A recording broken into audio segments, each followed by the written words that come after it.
Bismillahirrahmanirrahim. Assalamualaikum warahmatullahi wabarakatuh.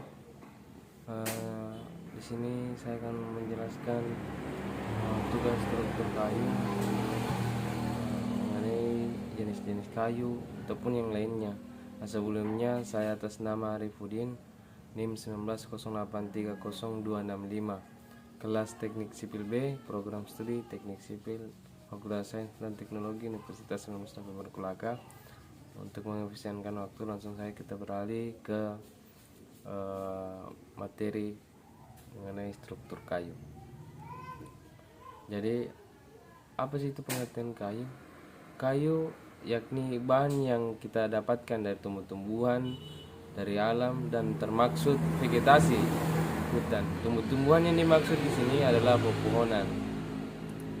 Kayu juga sebagai bahan konstruksi dan prakteknya memiliki kelebihan dan kekurangan bila dibandingkan dengan bahan konstruksi lain seperti baja, beton, plastik, dan lain-lain.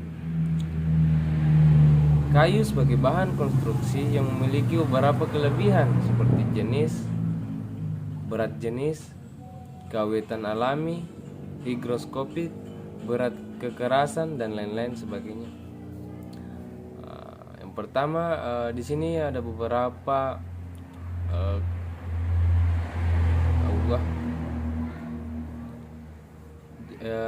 yang dan lain-lain. Yang pertama, kayu memiliki berat jenis ringan sehingga berat struktur menjadi ringan. Kemudian yang kedua, kayu mudah didapat. Yang ketiga, kayu mudah dikerjakan menggunakan alat sederhana. Yang keempat, kayu memiliki nilai estetik yang tinggi.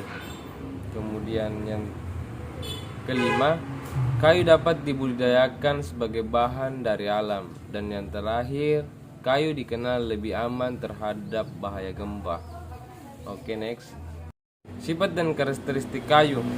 Kayu berasal dari beberapa jenis pohon yang memiliki sifat yang berbeda-beda. Bahkan kayu dari satu jenis pohon yang sama memiliki sifat yang agak berbeda jika dibandingkan ujung dengan pangkalnya.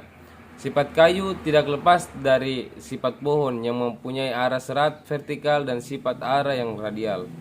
Kemudian di mana kayu tersusun dari dinding-dinding sel senyawa kimia berupa selulosa dan hemiselulosa. Bahkan kayu bersifat anistrofik, yaitu memperlihatkan sifat-sifat yang berlainan jika diuji menurut tiga arah utama, yaitu longitudinal, tangensial, dan radial. Kayu merupakan satu bahan yang bersifat higroskopik, yaitu dapat kehilangan atau bertambah kelembapannya akibat perubahan kelembapan dan suhu udara di sekitarnya. Next.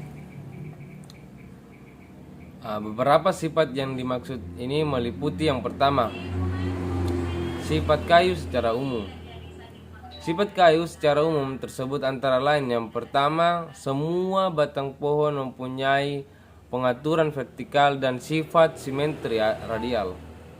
Yang kedua, semua kayu bersifat aniotrop, yaitu sifat-sifatnya elastis tergantung dari arah gaya terhadap serat-serat dan lingkaran tahun.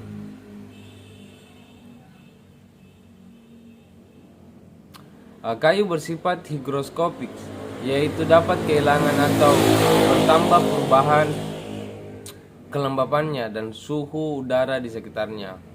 Yang terakhir, kayu dapat terserang makhluk perusak kayu dan dapat terbakar apalagi dalam keadaan kering. Lanjut, karakteristik kayu. Kayu adalah salah satu bahan bangunan yang sudah lama dikenal oleh masyarakat dan merupakan bahan yang sangat sering dipergunakan, termasuk sebagai bahan konstruksi, bahan bangunan yang bersifat berfungsi sebagai struktur dan non-struktur bangunan. Kayu adalah bahan alam yang tidak homogen, yang dipengaruhi oleh pola pertumbuhan batang dan kondisi lingkungan pertumbuhan. Karakteristik Sifat fisik dan sifat mekanis kayu berbeda-beda. Arah, longitudinal, radial, dan tangensial. Perbedaan antara ketiga arah kayu dapat dilihat potongan tanpa kayu pada arah longitudinal, radial, dan tangensial.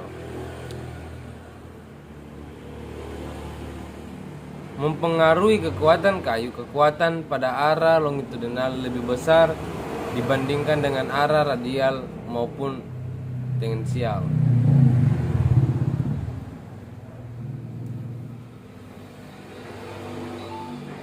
Kayu memiliki 4 unsur esensial. Yang pertama, selulosa. Unsur yang terbesar dari kayu meliputi 70% dari berat kayu. Bagian yang disebut alfa adalah dasar pembuatan kayu. Lignin, komponen pembentuk kayu sekitar 18% hingga 20% dari berat kayu dan memberi sifat keteguhan pada kayu. Dan yang ketiga, bahan-bahan ekstraksi. Komponen ini yang memberikan kayu sifat-sifat seperti warna, bau, rasa, dan keawetan. Dan yang terakhir yakni mineral, pembentuk abu. Komponen ini tertinggi setelah selulosa dan lignin terbakar habis. Berikut adalah komponen susunan potongan kayu yang diambil dari potongan sebuah pohon sebelum diolah menjadi bahan konstruksi. Seperti yang kita lihat di gambar itu, bentuk penampang kayu terdiri dari kulit luar, kulit dalam, kabium, dan lain-lain sebagainya. Mungkin itu saja yang bisa saya presentasikan, kurang dan lebihnya mohon dimaafkan. Saya akhiri dengan ucapan wabillahi taufiq wal hidayah. Wassalamualaikum warahmatullahi wabarakatuh.